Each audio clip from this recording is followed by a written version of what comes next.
kesulitan ekonomi. Kebetulan istrinya cakep, istrinya disuruh ngojek. Dah lu ngojek aja deh, gua nungguin setoran dah. Suami tapak di rumah. Saudara hadirin yang saya muliakan, buat sepintas memang mendatangkan materi itu mengatasi kesulitan ekonomi, tapi apakah bahagia? Walaupun rumah bisa jadi besar, perabotan bisa serba lebih lengkap dan ada, tapi apakah semuanya mendatangkan bahagia? Sementara suami kehilangan rasa cemburunya, dan dalam agama itu disebut dayus. Dayus, suami yang tidak punya rasa cemburu kepada istrinya. Dan orang dayus kayak begitu haram mendapat bau surga. Bau surga saja tidak dapat, apalagi masuk ke dalamnya. Ya tapi juga jangan lantas mentang-mentang harus cemburu sama istri, overacting. Suaminya nawar sayuran, laki pulang ngomel, lu pacaran ya sama tukang sayur. Itu juga over, saudara-saudara. Kesulitan ekonomi diatasi dengan sabar. Sabar dalam arti berusaha dengan tidak mengambil jalan pintas, berusaha tetap berada di jalan yang diridhoi oleh Allah.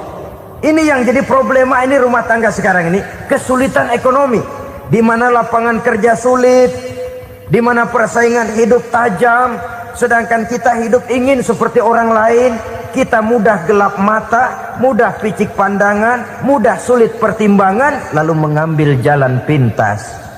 Kadang menjual akidah, menjual keimanan.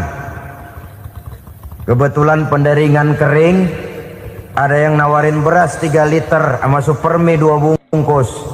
Hari Minggu diajak ke gereja mau. Itu iman kena beras 3 liter telap. Kesulitan ekonomi, saudara-saudara, sehingga Imam Ali pernah berkata, kadal fakru ayyakuna kufran. Kemiskinan memang mudah membawa orang kepada kekafiran, kepada perbuatan-perbuatan yang bisa mengundang kekafiran. Oleh karena itu dalam tamsil lain beliau berkata, kalau ada ular dan ada kemiskinan, kemiskinan yang saya getok lebih dulu, kemiskinan yang saya bunuh lebih dahulu. Karena kemiskinan mudah membawa orang kepada kekufuran.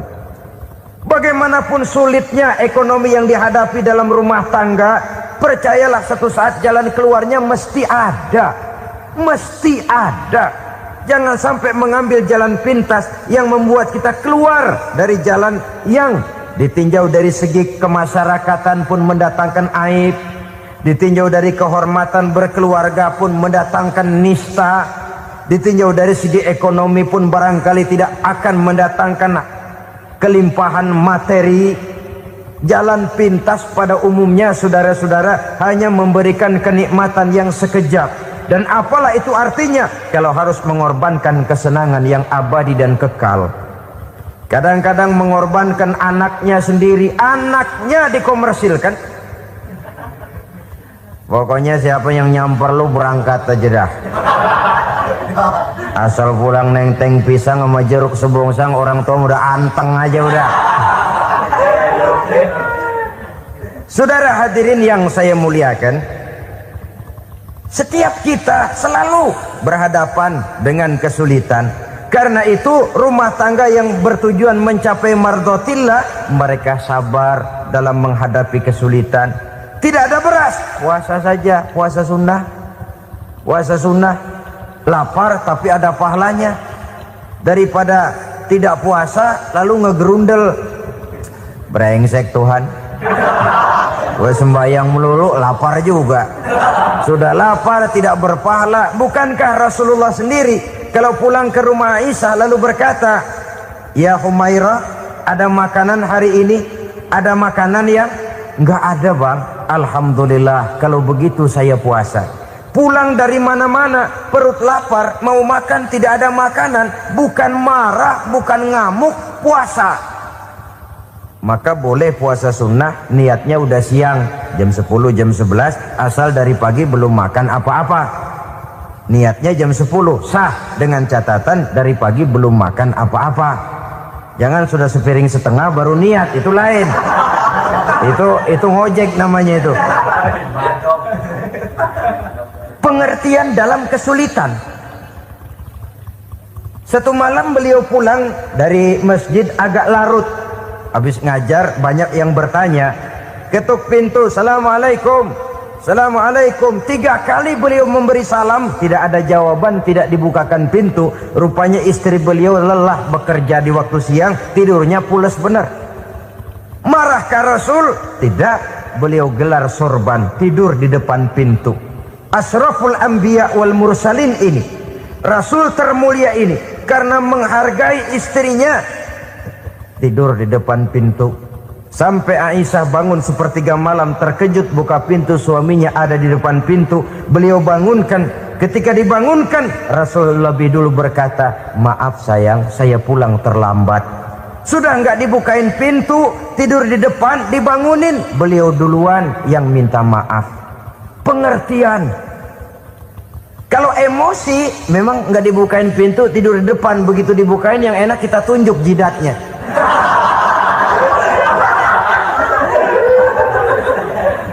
Saudara hadirin yang saya muliakan, kesulitan di dalam kehidupan merupakan bagian daripada kehidupan. Bukan untuk ditakuti, tapi untuk diatasi. Bukan untuk dihindarkan, tapi dicarikan jalan keluarnya. Hadapilah kesulitan dengan baik sangka kepada Allah, dengan lapang dada, dan dengan tetap bersabar menghadapinya. Kenapa? Karena tujuan kita mendirikan rumah tangga, mencapai ridho Allah.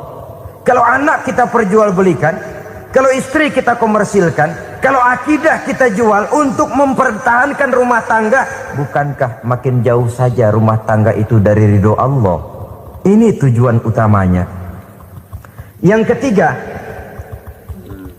rumah tangga yang bertujuan mardotillah itu, suami istri yang merupakan fondasi di rumah tangga, suami sebagai pemimpin, istri sebagai pembina, selalu musyawarah dalam menyelesaikan persoalan.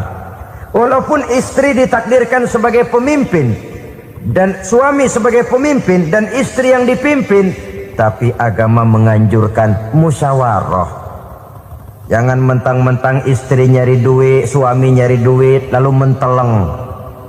Segalanya mau diktator, segalanya mau sendiri. Rumah tangga yang bertujuan mencapai ridho Allah selalu didirikan atas dasar musyawarah. Sehingga apabila sesuatu itu dihasilkan dari suasana musyawarah, tidak akan melahirkan penyesalan di belakang hari. Kalau tidak, berjalan menurut seleranya masing-masing, belakangan timbul penyesalan, akhirnya main salah menyalahkan. Kalau sudah saling salah menyalahkan, itu artinya sudah saling mengungkit kekurangan masing-masing. Akibatnya tidak ada lagi saling menghargai. Jadi dengan demikian musyawarah di dalam menyelesaikan persoalan. Menghadapi kesulitan ekonomi, musyawarah. Menghadapi kenakalan anak, musyawarah. Akan membeli ini dan itu, sebaiknya juga musyawarah. Kalau merupakan hasil musyawarah, maka saudara-saudara, hasilnya pun akan dihadapi oleh bersama. Enak rasakan bersama, tidak enak rasakan bersama. Kenapa? Tadinya musyawarahnya bersama-sama juga. Lah kalau hasil sendirian, giliran enak mungkin yang satu mau ikut, giliran tidak enak yang satu nuding, gua kata juga apa. Kan begitu akibatnya kalau tidak berdasarkan musyawarah lebih dahulu. Maka insya Allah hasil musyawarah ini setidaknya tidak akan mendatangkan sesalan di belakang hari nantinya. Saudara-saudara kaum muslimin rahimakumullah, ciri yang keempat, sepasang suami istri yang bertujuan mencapai ridho Allah dalam upaya mencapai rumah tangga bahagia itu tawakal apabila mempunyai rencana. Tawakal berserah diri kepada Allah, bukan berserah diri dalam artian mutlak yang mengarah kepada fatalism atau predestination. Kita sering mengartikan tawakal secara salah. Belum apa-apa sudah menyerahkan diri kepada Allah. Memang semuanya terjadi menurut maunya Allah dah. nggak usah ngapa-ngapain, bagaimana Tuhan aja dah. Lapar juga nggak usah makan, kalau takdirnya kenyang pan kenyang.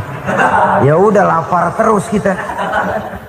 Makan dulu, perkara nanti kenyang apa tidak, itu baru tawakal.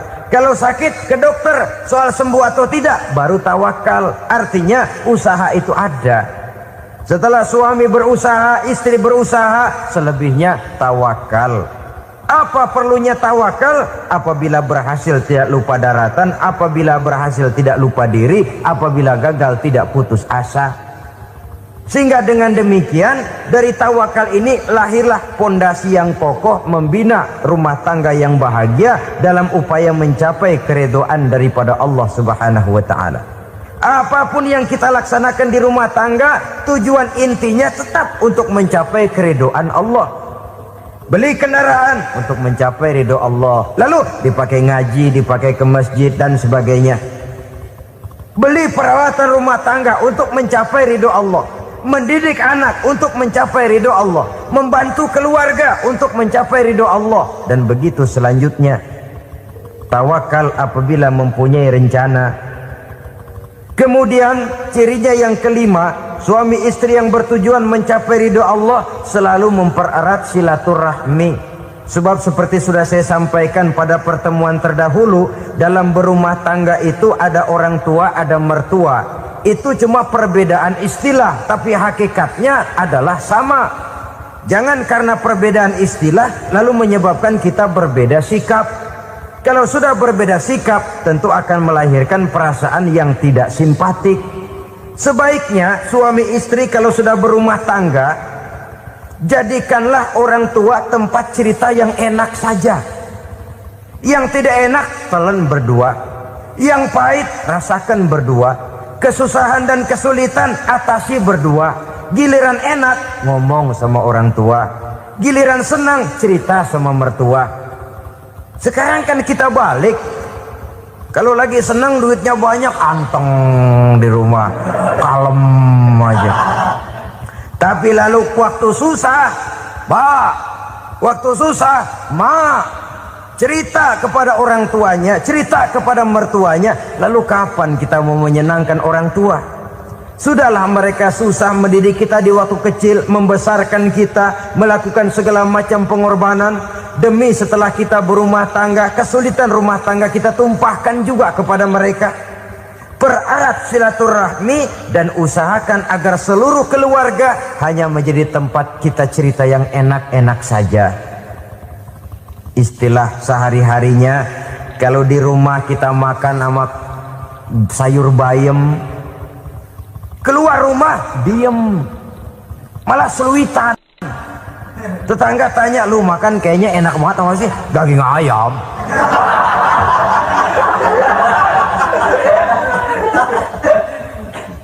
Lalu tetangga kan akan berbisik, itu makannya tuh orang enak bener ya, rumah tangganya tiap hari makan sama daging ayam. Biarlah paling kurang itu jadi doa, daripada kita makan sama kangkung lalu ribut ngomel di mana-mana. Gua kesel banget sama bini gua. Di warung ceritanya lagi. Kenapa? Saban sari gua direbusin kangkung mulu. Brengsek. Di warung cerita ada RT, ada RW. Gara-gara makan sama kangkung se-RT tahu. Akhirnya mungkin kalau kita berangkat orang hitung dari jauhan, lihat kangkung liwat gitu.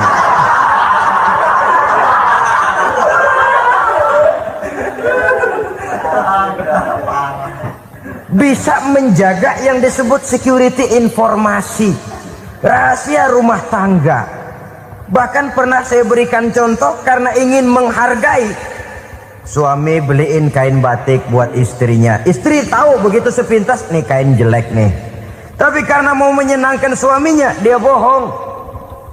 Bagaimana Bu, kain yang Bapak beliin? Aduh bagus bener Pak. Bagus sekali itu kain. Warnanya Pak emang yang model begitu tuh. Tetangga kita mana ada yang pakai kain begitu Pak. Ya emang nggak ada, jelek. Menghargai. Sebab kalau waktu itu si istri jujur, yang timbul sakit hati suami. Bagaimana bu kain yang saya beliin? Goblok lo. Kain begitu dibeliin di pasar juga banyak 1.400, campur odol lagi. Sudahlah, suami punya niat baik, sampai rumah digoblok-goblokin, tidak ada lagi rasa saling menghargainya. Masya Allah, sangat luar biasa tausiah yang sudah disampaikan oleh guru kita Al-Mafrullah Kiai Haji Zainuddin MZ. Sahabat beriman yang dimuliakan Allah, tetaplah di channel ini karena kajian ini belum selesai dan masih banyak lagi hal-hal menarik yang akan disampaikan beliau. Selamat mendengarkan. Begitu pentingnya mempererat silaturahmi ini sampai Nabi berpesan, isnani la yanzurullahu ilaihima yaumal qiyamah qati'ur rahim wa jarus su'. Ada dua golongan manusia yang di akhirat nanti tidak akan dilihat oleh Allah, tidak akan diopeni oleh Allah, didiemin aja. Siapa mereka? Pertama, orang yang suka memutuskan silaturahmi. Yang kedua, tetangga yang jahat dengan tetangganya. Dua golongan manusia ini, pemutus silaturahmi, kemudian juga tetangga yang jahat dengan tetangganya, ini tidak akan dipandang oleh Allah di hari akhirat nanti. Jadi pererat silaturahmi, sebab kita ini zon politikan, makhluk yang bermasyarakat, yang tidak bisa hidup sendirian. Setiap kita memerlukan orang lain. Kita disebut kaya karena ada yang miskin, kita disebut alim karena ada yang awam, kita disebut berkuasa karena ada rakyat jelata. Tanpa rakyat tidak ada penguasa, tanpa yang miskin tidak ada orang kaya. Kalau tidak ada yang jelek, siapa yang bilang cakep? Karena ngimbangi. Saudara hadirin, atas dasar ini mestinya kita selalu bersyukur dalam segala posisi, tidak lalu salah terima kepada karunia yang diberikan Allah kepada kita. Saudara hadirin yang saya hormati, pererat silaturahmi, jadikan orang-orang tua kita tempat kita cerita yang enak-enak saja. Yang tidak enak, telan sendiri, usahakan sendiri, carikan jalan keluarnya sendiri. Setidaknya ya diam sajalah. Kalau belum bisa membalas budi baik orang tua, setidaknya jangan menyakiti hati orang tua kita. Sudah lelah dan payah dia mengasuh kita, membesarkan kita, merawat kita, demi setelah kita berumah tangga, seluruh kesulitan kita bawa lagi kepadanya.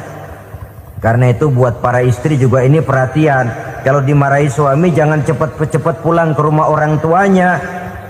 Nggak boleh diomelin dikit, main buntal aja. Gua pulang dah. Pulang. Sampai sana cerita habis-habisan, dikucek kejelekan suaminya. Nanti 2-3 hari balik aja lagi. Kan nggak lucu jadinya. Saudara hadirin, begitu juga suami. Mencaci maki habis istrinya, 2-3 hari baik aja lagi. Konyol, istrinya sudah dicaci maki habis-habisan, dijeleki leluhur-leluhurnya, 2-3 hari baik lagi. Mesraan lagi. Kata bininya dalam hati, gua lu jelekin juga, lu pakai juga, payah.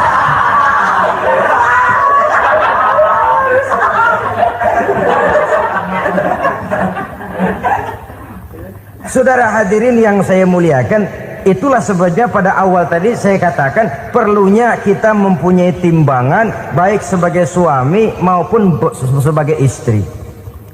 Nah, dari mempererat silaturahmi ini akan terjalin rasa kekeluargaan. Maka tradisi arisan keluarga itu bagus sesungguhnya untuk mempererat silaturahmi. Cuma celakanya bukan silaturahmi yang jadi tujuan, arisannya itu yang jadi tujuan. Akibatnya apa? Kalau belum narik mah semangat banget datang dah. Begitu udah narik aja udahan. Itu celakanya. Akhirnya silaturahminya jadi nomor 2, arisan semata-mata yang menjadi tujuan. Sesungguhnya itu bagus untuk mempererat silaturahmi. Karena kalau kita dengan kita sesama saudara sudah tidak saling mau mengenal, bagaimana dengan anak-anak kita? Bagaimana dengan cucu-cucu kita? 2-3 generasi yang akan datang tentu akan lebih saling tidak mengenal lagi. Baiklah ya, yang keenam, Suami istri yang bertujuan untuk mencapai keridhaan Allah itu selalu berusaha tolong menolong di dalam kebajikan. Sebab Allah pesankan itu di dalam Al-Maidah ayat 6, wa ta'awanu 'alal birri wat taqwa wa la ta'awanu 'alal itsmi wal 'udwan.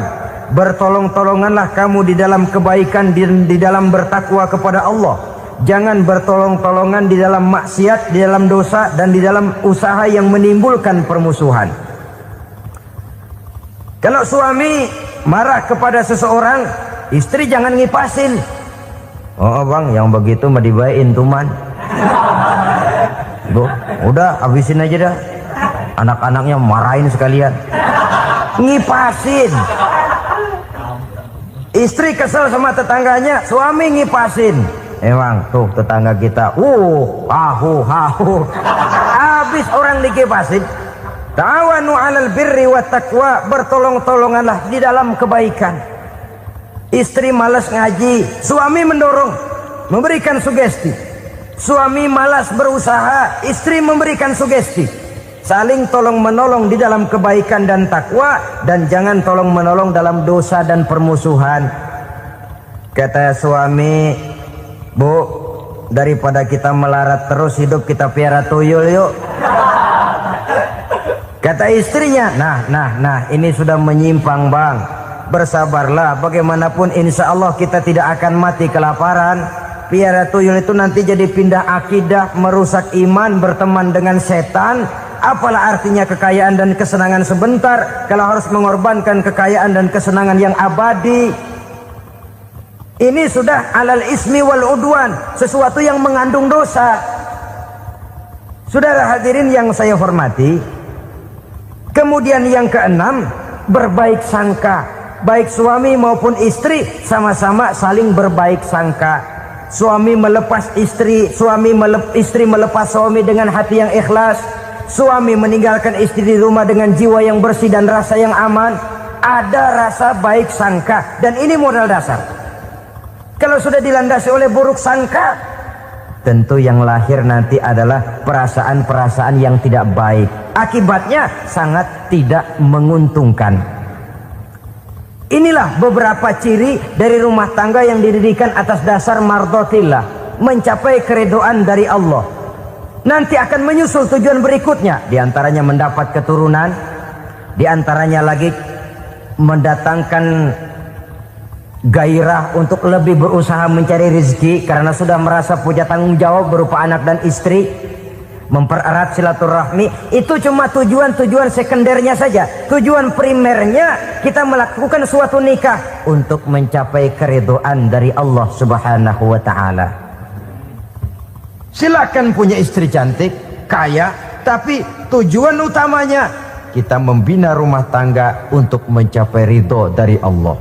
Karena itu dasarnya mawaddatan warahmah. Jangan cuma cinta, tapi juga kasih sayang. Cinta, kecenderungan kepada jasmani akan berakhir, tapi kasih sayang, kecenderungan kepada rohani, makin tua malah makin erat, makin tua malah makin mesra. Sehingga kadang kita menampak kakek-kakek dan nenek-nenek lagunya kayak pengantin baru. Apa cinta-cintaan? Tidak. Bagaimana kakek-kakek sama nenek-nenek harus bilang I love you? Yang masih ada itu waktu itu mawaddah, kasih dan sayang. Itu yang akan kekal, itu yang akan abadi. Tanpa materi orang sulit untuk bahagia, tapi materi semata bukan jaminan orang untuk bahagia. Nah, ciri yang terakhir dari rumah tangga yang bertujuan mencapai ridho Allah, sinar agama kelihatan di dalamnya. Baik suami maupun istri sama-sama orang yang taat melaksanakan ajaran agama. Saudara, mudah-mudahan walaupun singkat dapat menjadi sumbangan moral dalam kita mewujudkan rumah tangga yang bahagia menurut contoh yang diberikan oleh Rasulullah Sallallahu Alaihi Wasallam. Terima kasih atas perhatian saudara. Mohon maaf atas segala kekurangan. Usikum wa nafsi bitaqwallah. Wassalamualaikum warahmatullahi wabarakatuh.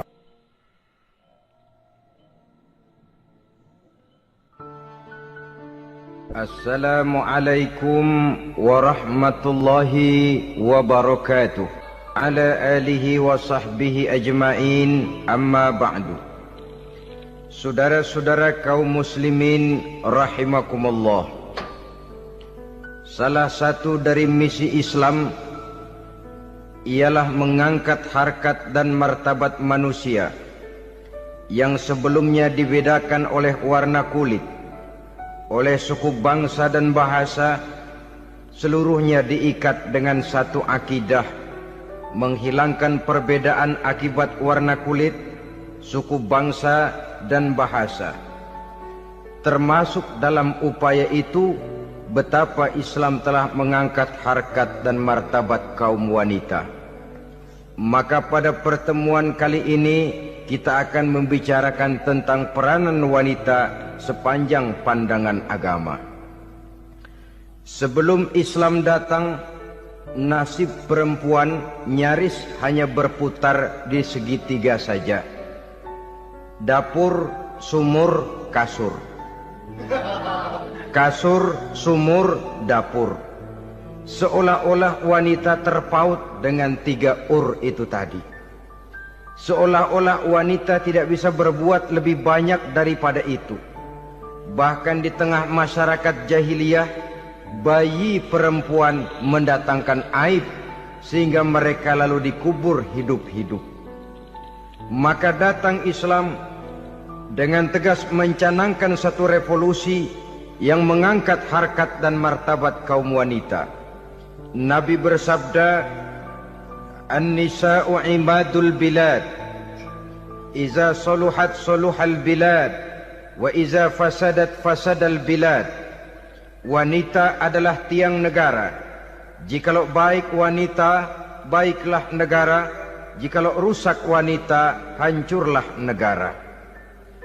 Dalam berbagai ayat Al-Quranul Karim menjelaskan tentang wanita dan peranannya. Al-Quran bercerita tentang Siti Hawa. Al-Quran bercerita tentang anak perempuan Nabi Adam, Iklima dan Labuda, yang menyebabkan Habil dan Qabil saling berbunuh-bunuhan. Al-Quran menceritakan bagaimana ibunya Nabi Musa mendapat wahyu untuk menghanyutkan anaknya di hilir sungai Nil. Al-Quran bercerita tentang Siti Maryam, ibu daripada Nabi Isa. Al-Quran bercerita tentang 2 putri Nabi Yusuf, yang akhirnya salah satunya menjadi istri daripada Nabi Musa. Pun Al-Quran bercerita tentang Ratu Balkis, seorang wanita yang menjadi penguasa di negeri Sabah, yang demikian besar pengaruhnya dan wawasannya. Dan banyak lagi Al-Quran menceritakan keadaan kaum wanita, sampai-sampai dalam Al-Quran ada satu surah yang dinamakan surah An-Nisa. Ini seluruhnya berarti bahwa Al-Quran telah menempatkan kaum wanita dalam satu posisi yang mulia dan terpuji. Al-Quran memberikan emansipasi, bahwa wanita berhak mengejar kemajuan sebagaimana halnya kaum laki-laki. Tetapi sungguh pun demikian, Al-Quran tetap memberikan batasan-batasan sepanjang emansipasi itu tidak bertentangan dengan kodrat kewanitaan itu sendiri.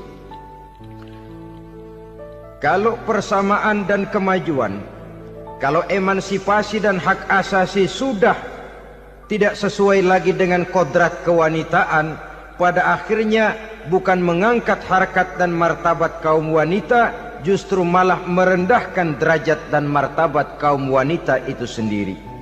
Seperti sebagian besar wanita ini, mereka berteriak menuntut tentang persamaan hak, tapi mereka melupa apa batasan daripada persamaan hak itu sendiri.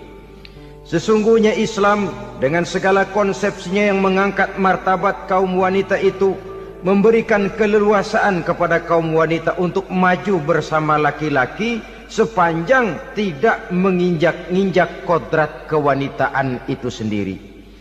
Kalau sudah sampai kepada menginjak kodrat kewanitaan, maka akan merendahkan martabat kaum wanita. Sebab apa? Secara fisik dan psikis, Agaknya memang laki-laki sudah ditakdirkan oleh Allah untuk menjadi pembimbing bagi kaum wanita. Walaupun tidak tertutup kemungkinan wanita tampil sebagai pemimpin, tetapi dari segi fisik biologis misalnya, laki-laki itu diciptakan kekar, kuat untuk memikul dan melaksanakan tugas-tugas yang berat. Sedangkan perempuan pada umumnya adalah lembut, ayu, lemot, denok, geboy, dan lain sebagainya. Maka kalau kita baca sejarah, Allah itu belum pernah mengutus rasul perempuan. Semua rasul laki-laki. Sebab apa? Secara fisik biologis tugas kerasulan lebih dimungkinkan oleh seorang laki-laki.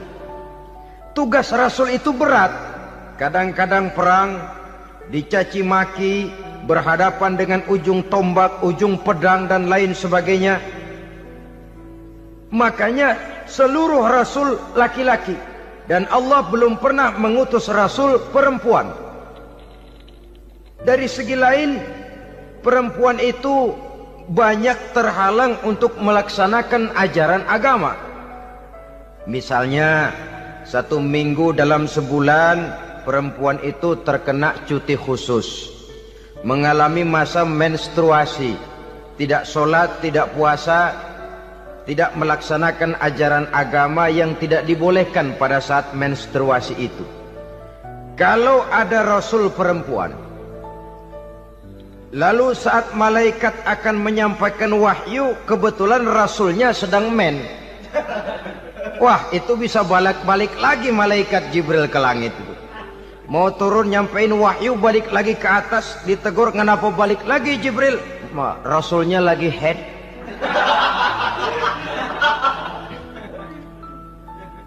Atau pada saat agama dalam bahaya, agama dalam hinaan, agama dalam ancaman, rasulnya perempuan kebetulan sedang hamil besar. Apa lalu perang ditunda? Pengumuman perang ditunda saja sampai rasul melahirkan. Tentu lebih tidak mungkin lagi. Secara fisik biologis, laki-laki lebih memungkinkan untuk melaksanakan tugas kerasulan ini. Maka seluruh rasul yang diutus Allah adalah laki-laki. Saudara hadirin yang saya muliakan, sungguh pun demikian, Islam itu mengangkat martabat wanita sedemikian tinggi sebagai tiang negara yang menentukan jatuh dan bangunnya negara, yang ikut mewarnai bahkan menjadi warnanya suatu negara. Walaupun peranannya memang tidak begitu kelihatan, tapi sesungguhnya amat sangat menentukan. Oleh karenanya, secara umum, emansipasi yang digariskan oleh Islam, emansipasi yang tidak bertentangan dengan kodrat kewanitaan di berbagai aspek kehidupan. Kalau sekarang emansipasi ini kelihatannya sudah salah pasang, salah kaprah. Bahkan belum lama kita menyaksikan bagaimana ada binaragawati. Di zaman sekarang perempuan sudah mulai angkat besi. Saya mulai mikir kalau perempuan sudah pada angkat besi, ini sudah tanda suaminya udah dekat dibanting-bantingin ini. Tahun-tahun mendatang mungkin akan menyusul perempuan mulai narik becak.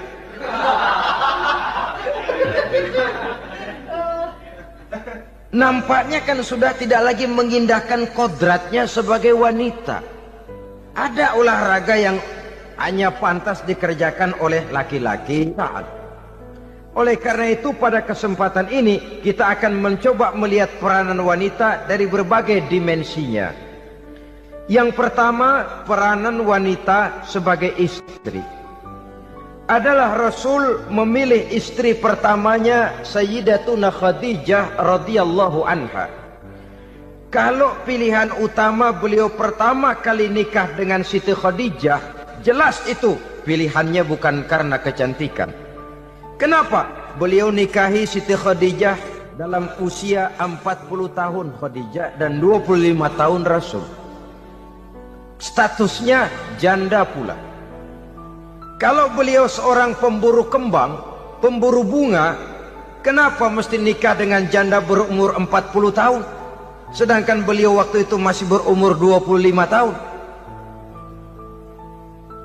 Apa sasaran utamanya? Bisa kita lihat nanti. Setelah beliau diangkat menjadi rasul, ternyata Khadijah lebih daripada seorang istri, beliau masuk ke dalam staf Nabi. Orang lain beliau belum beriman, beliau malah beriman lebih dahulu sebagai perempuan pertama yang masuk Islam. Orang lain memusuhi Nabi, beliau malah mengorbankan hartanya untuk membantu perjuangan Nabi. Istri setia semacam ini, dengan peranannya sebagai istri yang sedemikian rupa, memberikan andil yang sangat besar bagi kesuksesan dan keberhasilan seorang suami. Sebaliknya, seorang istri bisa mempengaruhi suaminya. Seorang suami yang jujur, polos, lugu, sederhana, bisa jadi koruptor ulung kalau didorong-dorong oleh istrinya. Seorang istri Pak Lurah memang tidak ikut mengatur kelurahan, tapi dia bisa mewarnai suaminya. Seorang istri gubernur memang tidak ikut mengatur provinsi, tapi dia bisa mewarnai suaminya. Sepanjang warnanya positif, tentu sangat baik dan sangat diharapkan. Tetapi kalau warnanya negatif, kiamatlah akibatnya umat ini. Oleh sebab itu, peran pertama dari kaum wanita sesungguhnya adalah sebagai istri yang mendampingi suami untuk mengolah dan melaksanakan tugas-tugas besar. Dari seorang yang paling kecil sampai kepada seorang yang punya jabatan paling tinggi sekalipun, pengaruh dan peranan istri memang sangat menentukan. Saudara hadirin kaum muslimin rahimakumullah. Itulah sebabnya Nabi menikah dengan Siti Khadijah. Dan lebih dari itu, sebelum menikah dengan Nabi, Siti Khadijah itu sudah terkenal sebagai pengusaha wanita, business girl kalau bahasa sekarang ini. Bahkan jaringan-jaringan bisnisnya tidak hanya Mekah saja, tidak hanya antar kota, bahkan sudah antar negara, dari Mekah ke Syam, dari Mekah ke Madinah dan lain sebagainya, yang bahkan kita tahu Rasul pada mulanya pun ikut membantu perdagangannya Siti Khadijah radhiyallahu anha ini. Jadi kalau bercermin dari karier Siti Khadijah, boleh saja wanita bergerak di bidang bisnis, asal memang profesi, bukan karena dengan senjata dan modal kecantikan lalu membujuk dan meraih orang sampai telap sehingga bisnisnya berjalan lancar dengan jalan menjual kecantikannya. Tidak. Bergerak di bidang bisnis yang memang profesinya di situ. Tidak ada salahnya. Bisa saja perempuan menjadi business girl seperti yang dicontohkan oleh Siti Khadijah radhiyallahu anha ini. Sebab itu, kontes-kontesan yang hanya bertitik kepada rupa yang ayu saja, rupa yang cantik saja, sesungguhnya bukan hanya tidak bermanfaat, tapi saya pikir juga sangat tidak mendidik. Yang mengajar anak-anak remaja putri kita untuk berlomba-lomba hidup dalam kepalsuan. Alis mata palsu, hidung pesek dimancungin, palsu, operasi plastik. Alis matanya dikerik, bikin yang palsu. Tai lalat lagi bikin yang palsu. Gincu bibir dimerahin, palsu. Seluruhnya hidup dalam kepalsuan. Akan lebih baik kalau kita ini misalnya mengadakan kontes yang menitik beratkan kepada ketinggian IQ, kecerdasan, kemampuan, skill, keahlian dan kemampuan. Tidak hanya dititik beratkan kepada rupa yang ayu dan cantik semata-mata. Sebab di samping manfaatnya diragukan, juga sangat tidak mendidik buat generasi yang akan datang. Terutama ibu-ibu, peran utama wanita sesungguhnya adalah sebagai istri mendampingi suami dalam melaksanakan tugas-tugas besar. Satu hari, serombongan ibu-ibu pernah datang menghadap Rasul mengajukan satu resolusi. Protes kalau bahasa kita sekarang. Ya Rasul, ada apa bu? Kalau laki-laki sih enak. Enak bagaimana? Iya, kalau orang laki-laki sholat, perempuan sholat. Laki-laki puasa, perempuan puasa. Laki-laki pergi haji, perempuan pergi haji. Laki-laki menuntut ilmu, perempuan bisa menuntut ilmu. Tapi kalau laki-laki pergi jihad, perang membela agama, kami perempuan tidak bisa ikut jihad perang di medan pertempuran. Padahal pahala jihad sangat besar dan kami ingin mendapat pahala jihad. Tidak adil kalau begini ya Rasul, izinkan kami pergi jihad.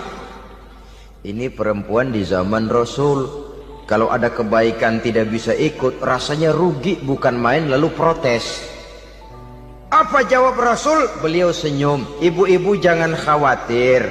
Walaupun ibu-ibu tidak maju ke medan perang, ada ibadah yang pahalanya sama dengan pahala jihad itu. Apa ya Rasul? Beliau menjawab, jihadukunna fi baitikunna. Jihadnya ibu-ibu, jihadnya kaum wanita adalah di rumah tangganya sebagai istri. Memasak makanan suaminya, mencuci pakaian istrinya, mengasuh, merawat dan membesarkan anak-anaknya, itu seluruhnya bagian daripada ibadah yang pahalanya tidak kurang dengan pahala jihad.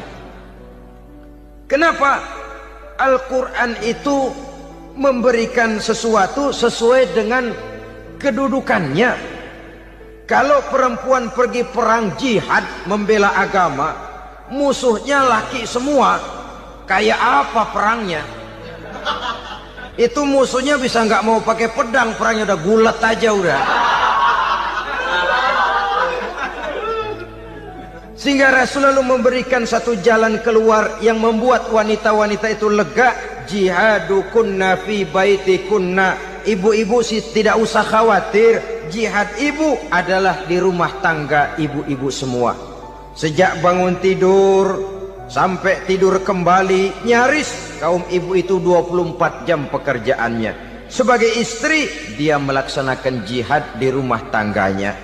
Peranan wanita yang pertama adalah sebagai istri, yang walaupun tidak kelihatan dan menonjol seperti halnya laki-laki, tapi sangat mewarnai, bahkan menjadi warna dari tugas apapun yang dihadapi oleh suaminya.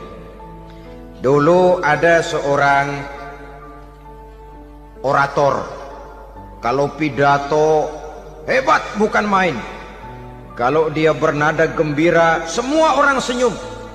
Kalau dia bercerita tentang sesuatu yang sedih, satu masjid orang nangis. Orang tanya kepadanya, Pak, bisa pidato begitu hebat, siapa yang bikin? Ya saya sendiri. Istrinya dari belakang bilang, tidak, yang bikin pidatonya hebat saya. Kata suaminya, mana bisa, saya, kata istrinya. Kalau saudara tidak percaya, tunggu Jumat depan, dia khutbah Jumat, saya akan bikin khutbahnya tidak hebat, kata istrinya. Sudah hari Rebo, siap-siap mau bikin konsep khutbah, baru mau nulis, datang istrinya, Bang, tolong pegangin anak, saya mau ke warung. Mau bikin konsep lagi, kata istrinya, Bang, tolong ini, tolong itu, tolong ini. Sampai mau berangkat khutbah Jumat, khutbah belum selesai dibikin. Begitu naik mimbar, kehabisan bahan. Sudah 10 menit masih ama ba'du. Ini yang dengar heran, ini orang kok bicaranya bisa cuma amat sama badu saja. Di situ kelihatan saudara-saudara betapa peran serta istri yang walaupun tidak kelihatan oleh pandangan mata yang zahir, tapi teramat sangat menentukan. Sekali lagi, tidak ada seorang suami bisa sukses jadi apapun dia tanpa peran serta istrinya di rumah. Tidak ada kemajuan yang bisa diperoleh kalau tidak karena peran serta istrinya di rumah. Tidak ada kesuksesan yang bisa diraih tanpa keikutsertaan daripada istrinya di rumah. Walaupun suaminya yang dikenal orang, suaminya yang dipuji orang, suaminya yang disanjung orang, bagian besar tetaplah saham dan andil daripada istrinya yang di rumah itu. Ini makna an-nisa imadul bilad. Wanita adalah tiang negara. Jikalau baik wanita, baik negara. Jikalau rusak wanita, hancur negara. Karena wanita, negeri Saba menjadi terkenal tentram, aman, wawasan politiknya luas. Seorang semacam Cleopatra bisa menaklukkan Julius Caesar. Dan begitu selanjutnya. Banyak cerita-cerita betapa wanita yang berperan di belakang layar ini bahkan bisa menggoyangkan negara. Bahkan yang paling dekat saja contoh dengan kita, Senator Gary Hart. Saudara masih dengar tentu itu. Betapa harus terpaksa mengundurkan diri dari pencalonan presiden Amerika karena kasusnya dengan Donna Rice itu, dengan hostess itu.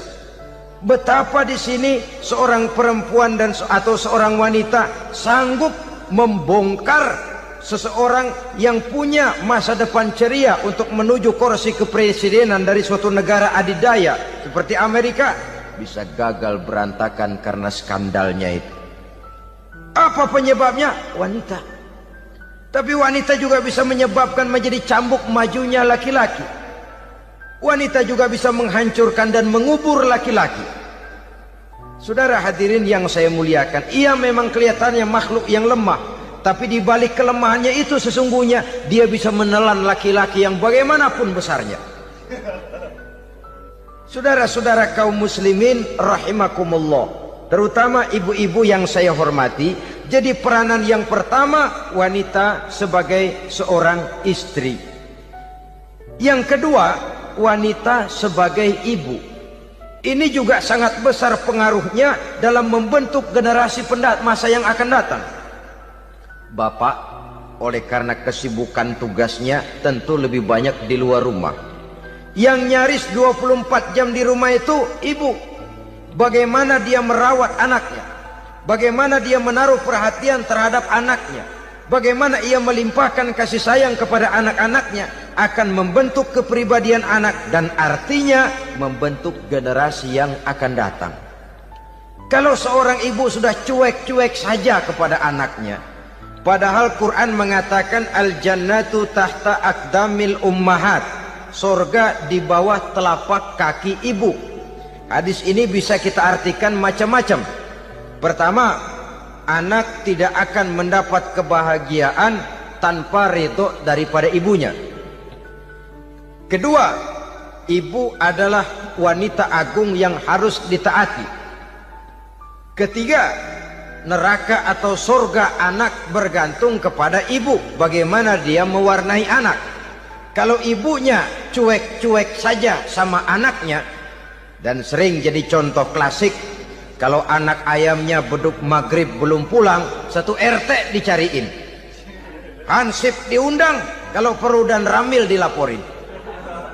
Tapi kalau anak gadisnya jam 12 tengah malam belum pulang, ibu tenang saja Pak. Tidak tergerak dan tidak tertarik hatinya. Ya tentu tidak semua. Kalau sudah begitu, bukankah hakikatnya ibu sudah menciptakan neraka buat anaknya sendiri?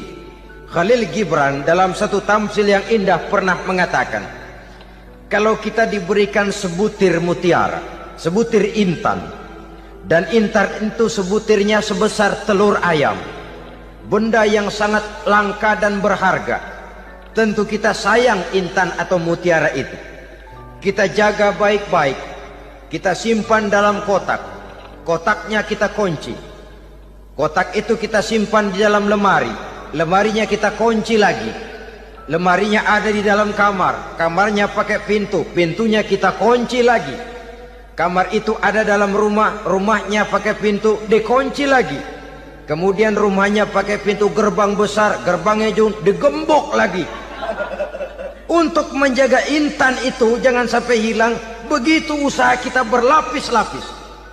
Dan intan itu sudah diberikan kepada kita, kata Khalil Gibran. Apa dia? Anak-anak yang diamanahkan Allah kepada kita. Itu intan-intan mahal, itu mutiara-mutiara pilihan yang dititipkan dan diamanahkan untuk kita jaga sebaik-baiknya. Haruskah dia sia-sia di tangan kita? Haruskah dia merana jatuh di tangan ibu yang tidak punya tanggung jawab? Saudara hadirin yang saya muliakan, oleh karenanya peranan sebagai ibu ini sangat menentukan bagi pembentukan generasi yang akan datang. Salah ibu mengarahkan anak, akan lahir generasi mendatang yang tidak kita harapkan. Sehingga Nabi bersabda, kullu mauludin yuladu 'alal fitrah fa abawaihi yuhawwidanihi aw yunassiranihi aw yumajjisanihi. Setiap bayi dilahirkan dalam keadaan suci. Setiap bayi dilahirkan dalam keadaan bersih, tidak punya dosa. Islam tidak mengenal dosa warisan. Semua saja bayi lahir dalam keadaan suci dan bersih. Kalau demikian lalu bagaimana? Kata Nabi, ibu bapaknya lah yang kelak akan menjadikan anak itu sebagai Yahudi, yang kelak menjadikan itu anak itu sebagai Nasrani, atau menjadikan anak itu sebagai Majusi. Ibu bapaknya yang mewarnai anak. Ibaratnya anak itu kertas putih, mau ditulis tinta hijau warnanya hijau, mau ditulis tinta merah warnanya merah, mau ditulis tinta hitam pun warnanya hitam. Oleh karena itu pembentukan anak yang soleh secara mental sesungguhnya sudah diwarnai oleh kebiasaan ibu bapak dalam pergaulan di rumah tangganya secara mental. Sehingga dengan demikian saudara-saudara, salah kaprah ibu dalam mengarahkan anak-anaknya akan melahirkan generasi penerus yang sungguh-sungguh tidak kita harapkan, dan pada gilirannya akan membahayakan perkembangan bangsa dan negara, membahayakan kita sebagai suatu umat. Apalagi sekarang ini masih banyak orang-orang muslim, orang-orang tua muslim yang kadang-kadang menyekolahkan anaknya di sekolah yang membahayakan akidahnya, mematikan imannya, menghancurkan tauhidnya. Pokoknya asal bonafid keluar sekolah ada jaminan lapangan kerja, perkara anak mau kafir mau murtad bukan urusan. Alangkah ironi dan sangat menyedihkan. Saudara-saudara yang saya hormati, jadi dari segi kaum wanita peranan ibu sangat besar. Dari segi anak, ketaatan kepada ibu, doa restu ibu akan membawa kepada kebahagiaan hidup. Doa ibu mustajabah, kutukan ibu manjur. Beberapa hikayat dan riwayat menjadi contoh dan tamsil buat kita betapa tidak ada satu kebahagiaan di dunia ini yang bisa ditegakkan tanpa doa restu daripada ibu. Pantas kalau dalam Al-Quran ada ummul kitab, ibunya atau induknya kitab. Tiap negara punya ibu kota, bapak kota tidak ada. Lalu lagi wawasan Nusantara disebut ibu pertiwi, bapak pertiwi kemana tahu. Saudara hadirin yang saya muliakan, lalu dalam peringatan hari-hari besar nasional ada yang namanya Hari Ibu. Hari bapak nggak pernah diperingati. Ada Hari Ibu, dan ibu itu pun ada Ibu Kartini, ada Ibu Dewi Sartika, dan macam-macam lagi yang seluruhnya merupakan refleksi dan gambaran betapa peranan kaum wanita di dalam kehidupan ini yang memang banyak mewarnai dan menjadi warna dari suatu kegiatan.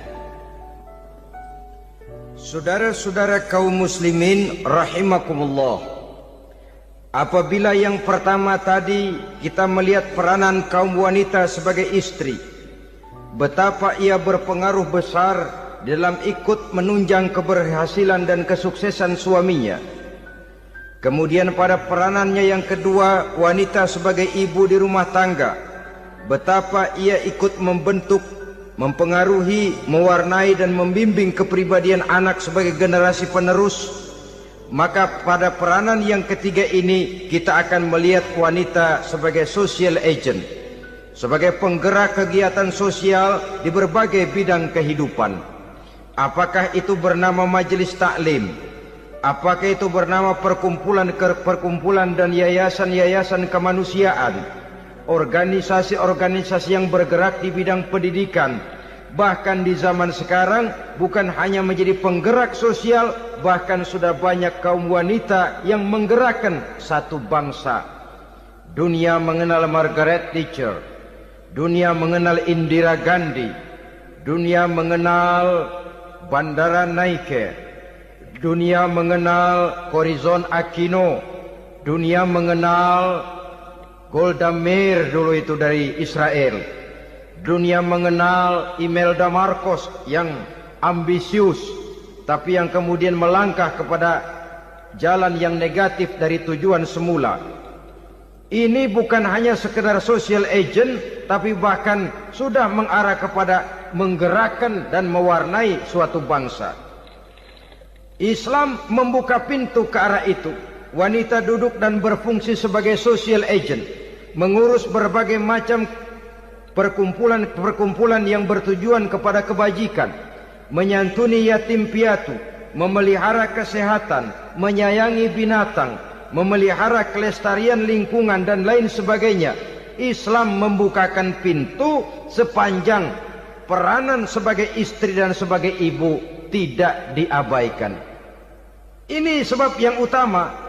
Salah seorang perempuan, kaum wanita, kalau terlalu aktif berorganisasi, terlalu aktif bermasyarakat, terlalu aktif dalam berbagai macam perkumpulan, lalu melupakan tugas utamanya sebagai istri dari suaminya, sebagai ibu dari anak-anaknya.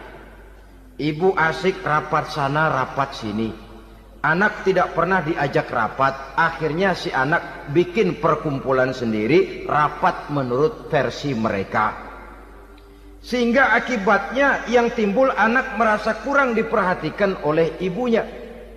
Ngaji bagus, tapi kalau sepanjang hari ngaji saja, suami pulang mau makan tidak ada makanan, mau berganti pakaian belum lagi diteriskan pakaiannya, tentu ini melupakan fungsi yang utama. Kegiatan sosial, kegiatan di organisasi adalah jadwal kegiatan setelah fungsi sebagai istri dari suami, sebagai ibu dari anak-anak dilaksanakan dengan sebaik-baiknya. Bukan tidak baik ngaji, kalau dari ngaji ke ngaji saja. Bangun tidur ngaji, jam 7 ngaji, berangkat jam 11. Sholat zuhur berangkat ngaji lagi, pulang sore, malam ngaji lagi. Suami tidak terurus, anak-anak pun terbengkalai, rusaklah rumah tangga. Dan bukankah satu bangsa terdiri dari satu tatanan masyarakat, dan tatanan masyarakat yang paling kecil bernama keluarga. Keluarga merupakan unit dari masyarakat, unit yang terkecil, dan keluarga terdiri dari pribadi-pribadi yang merupakan bapak, ibu, dan anak-anak. Sehingga masyarakat bangsa yang baik terdiri dari masyarakat yang baik. Masyarakat yang baik tersusun dari keluarga-keluarga yang baik. Dan keluarga yang baik akan muncul dari pribadi dan individu yang baik. Pribadi dan individu yang baik yang sadar mana kewajiban yang primer, mana kewajiban yang sekunder. Sebagai social agent, dia lalu mawas diri dengan tetap mempertimbangkan kodrat kewanitaannya itu tadi. Saya ikut prihatin kalau ada perempuan main sepak bola. Dan saya yakin betul kalau perempuan main sepak bola, yang nonton pasti bukan nonton bola. Ya mungkin bola juga, tapi bola yang mana?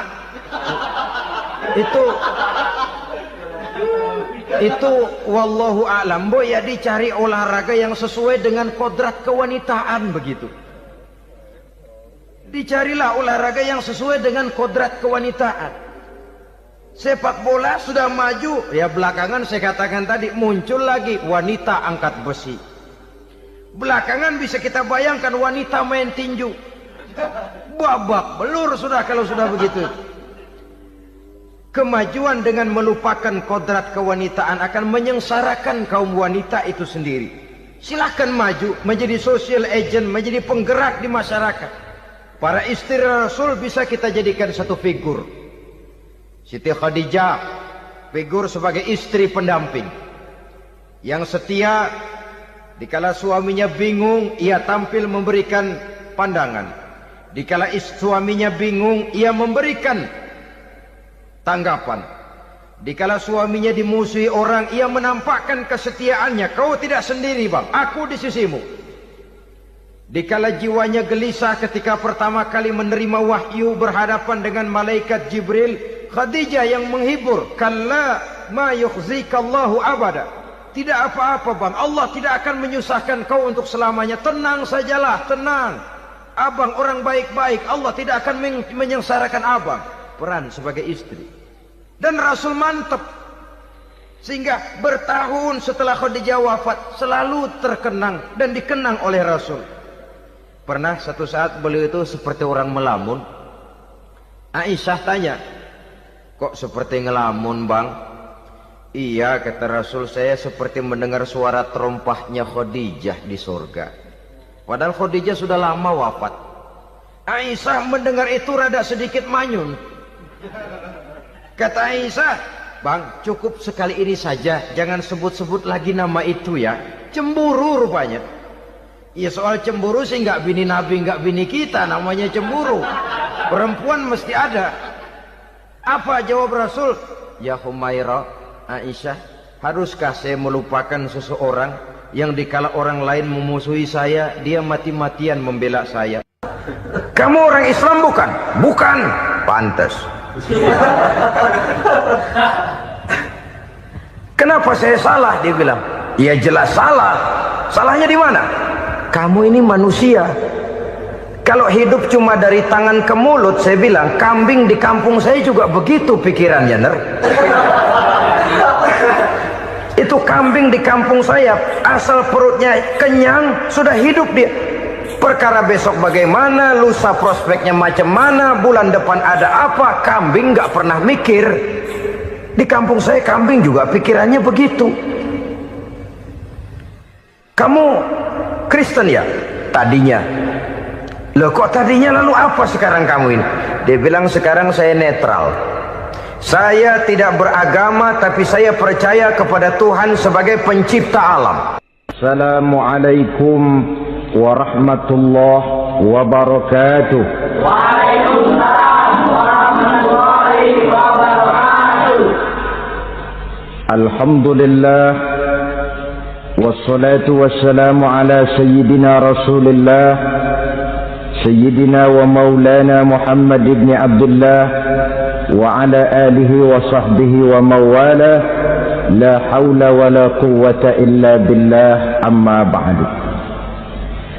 Bapak-bapak, ibu-ibu, saudara-saudara kaum muslimin rahimakumullah. Di dalam kehidupan kita sebagai seorang muslim, minimal 5 kali dalam sehari semalam kita mendengar seruan untuk mendirikan solat yang disebut azan. Ada kalimat menarik di dalam kalimat azan itu, yakni seruan hayya 'alal falah, marilah menuju kepada keberuntungan, marilah meraih kemenangan. Seruan ini adalah kecenderungan dari setiap manusia, apapun warna kulitnya. Artinya setiap orang dalam hidup selalu ingin meraih dan mencari kemenangan. Kemenangan akan melahirkan kepuasan batin, dan kepuasan batin memberikan kebahagiaan. Sedangkan kekalahan melahirkan penderitaan batin, dan penderitaan batin menjerumuskan seseorang di dalam berbagai bentuk kerugian. Jikalau inilah seruan azan, maka masalahnya ialah apa yang menyebabkan kita meraih kemenangan. Al-Quranul Karim memberikan tuntunan dan ajaran kepada kita bahwa orang-orang yang memperoleh kemenangan itu tidak lain adalah orang-orang yang bertakwa. Hanyalah mereka yang bertakwa kepada Allah Subhanahu wa ta'ala pada akhirnya akan tampil sebagai pemenang. Lalu siapa orang yang bertakwa itu? Dijelaskan dalam awal-awal Al-Baqarah, orang yang bertakwa yang akan meraih kemenangan. Pertama, allazina yu'minuna bil ghaib, yaitu orang-orang yang beriman kepada yang gaib, percaya bahwa ada alam yang gaib, alam yang abstrak, alam yang tidak bisa dijangkau oleh salah satu daripada panca indera kita. Mereka percaya dan beriman kepada adanya malaikat, beriman kepada adanya iblis dan jin, beriman kepada adanya alam kubur, beriman kepada adanya alam mahsyar, beriman kepada adanya alam akhirat, beriman kepada adanya surga dan neraka. Beriman bukan cuma sekedar beriman dalam ucapan bibir saja, tetapi beriman yang nilai iman itu mampu mewarnai gerak dan gaya hidupnya. Iman yang meresap sampai ke tulang sumsum, kemudian memberikan dampak positif di dalam kehidupan manusia. Alam, kita tahu, adalah sesuatu yang selain Allah, dan Allah bukanlah alam. Apapun namanya selain daripada Allah, itu adalah alam. Alam pada hakikatnya terbagi menjadi dua. Ada alam syahadah, alam nyata, alam konkret, alam yang bisa dijangkau oleh salah satu indera kita. Kemudian ada alam ghaib, alam yang tidak bisa dijangkau oleh panca indera kita, alam metafisika, alam abstrak, alam yang wajib kita imani keberadaannya. Kita percaya bahwa malaikat itu ada, kita percaya kepada jin, bahwa jin itu ada, kita percaya kepada adanya iblis dan setan. Bukan percaya kepada iblis dan setannya, percaya bahwa iblis dan setan itu ada. Itu termasuk salah satu daripada sifat orang yang bertakwa kepada Allah. Saudara-saudara kaum muslimin rahimakumullah, kecenderungan pembangunan yang lebih bersifat materialistis biasanya menggeser aspek kehidupan rohani. Orang berpikir empiri, dan dalam pola pikir yang demikian maka alam gaib tidak lagi mendapat perhatian. Aspek kehidupan yang bersifat rohaniah malah mulai ditinggalkan. Akibatnya terjadilah kepincangan di dalam kehidupan kita. Pernah ada satu pengalaman pribadi. Dalam perjalanan kembali ke tanah air, dalam pesawat di sebelah kanan saya duduklah seorang Jerman namanya Heiner Simonsen. Iseng saya ajak kenalan, saya ajak ngobrol, saya tanya dia. Saya bilang, Mas Heiner ini, kalau pesawat yang kita tumpangi ini jatuh ke bawah, kira-kira apa yang bakal terjadi, Mas? Dia bilang, kita semua akan mati. Begitu? Iya. Oke. Apa itu mati? Tanya saya. Dia bilang, untuk tahu apa itu mati, kita harus tahu lebih dahulu apa itu hidup. Saya pikir nih bule bisa ngomong juga. Baiklah kata saya. Apa hidup menurut Anda itu? Oh, hidup itu dia bilang, kalau seluruh anggota badan kita bekerja secara normal, paru-paru memompa darah secara normal, jantung berdetak secara normal, sel-sel tubuh bekerja secara fit, dan organisme tubuh hanya mau bekerja secara normal, dia bilang, kalau kita memberi makan yang cukup, menu yang teratur, dan gizi yang lengkap. Saya bilang, kesimpulannya apa, Ner? Dia jawab, hidup adalah dari tangan ke mulut. Life is from the hand to the mouth, kata dia. Hidup adalah dari tangan ke mulut. Jadi masalah hidup tidak lebih daripada masalah isi perut. Orang pergi pagi, pulang sore, peras keringat, banting tulang, perut yang dibelain. Saya bilang, you are wrong. Sampean salah, Ner. Kamu orang Islam bukan? Bukan. Pantas. Kenapa saya salah? Dia bilang, ya jelas salah. Salahnya di mana? Kamu ini manusia. Kalau hidup cuma dari tangan ke mulut, saya bilang, kambing di kampung saya juga begitu pikirannya, Ner. Itu kambing di kampung saya, asal perutnya kenyang, sudah hidup dia. Perkara besok bagaimana, lusa prospeknya macam mana, bulan depan ada apa, kambing nggak pernah mikir. Di kampung saya kambing juga pikirannya begitu. Kamu Kristen ya? Tadinya. Loh kok tadinya, lalu apa sekarang kamu ini? Dia bilang sekarang saya netral. Saya tidak beragama, tapi saya percaya kepada Tuhan sebagai pencipta alam. Saya ingat benar dia bilang, I haven't any religious, but I believe to God as the creator of the world. Kenapa bisa netral begitu, Ner? Habis saya bingung katanya. Islam bilang Islam baik, Kristen bilang Kristen baik, Hindu Buddha bilang Hindu Buddha baik, semua agama baik. Saya netral sekalian, nggak beragama. Yang penting saya percaya kepada Tuhan. Saya bilang, Ner, kamu ini kayak orang mau beli celana. Lalu bingung, yang satu bilang Levi's bagus, yang satu bilang Blue Jean hebat, yang satu bilang Wool England hebat.